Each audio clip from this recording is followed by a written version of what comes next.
The 2009-10 season saw Tony Mowbray come in to replace Gordon Strachan as Celtic manager. Mowbray had been credited with starting the huddle in the 1990s, so there was high hopes. But he got off to a disappointing start with a 1-0 defeat at home to Dynamo Moscow. Remarkably, they turned it around in the second leg with a 2-0 win in Moscow to go through to the playoff round. Unfortunately, there they met Arsenal and lost 2-0 at Celtic Park and 3-1 down in London.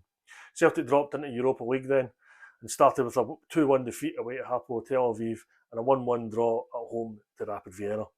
The third game saw a 1-0 defeat to Hamburg, but a 0-0 draw over in Germany followed. Game 5 saw Hapoel Tel Aviv beaten 2-0 at Celtic Park, and Game 6 saw a 3-3 draw against Rapid Vienna. Celtic finished third in the group with 6 points and dropped out of Europe altogether. Domestically, it wasn't great. A 4-0 win away at Falkirk started the third round of the League Cup, but a 1-0 quarter-final defeat at home at Hearts followed. In the Scottish Cup, a 1-0 win over Morton away from home in the fourth round was followed by a 4-0 win away to Dunfermline and a 3-0 quarter-final win over Kilmarnock as well. However, by the time the semi-final came around, disaster had struck in the league.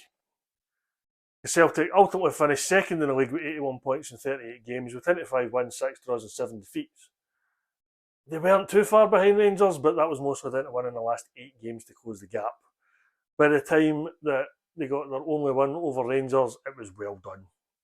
They'd lost 2 of the 3 games before that, drawn the other. There was no real consistency across the season, and it culminated in a heavy defeat, 4-0 at St Mirren, and that cost Tony Mowbray his job. Neil Lennon came in as interim manager after that, being responsible for winning those final 8 games, and also having a chance to beat Ross County in the semi-final of the Scottish Cup.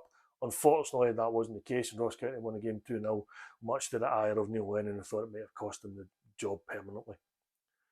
In terms of kit, the Bumblebee kit. This was Nike's attempt at it, as well as the gold trim hoops from the previous season, and also a white kit with a tartan trim.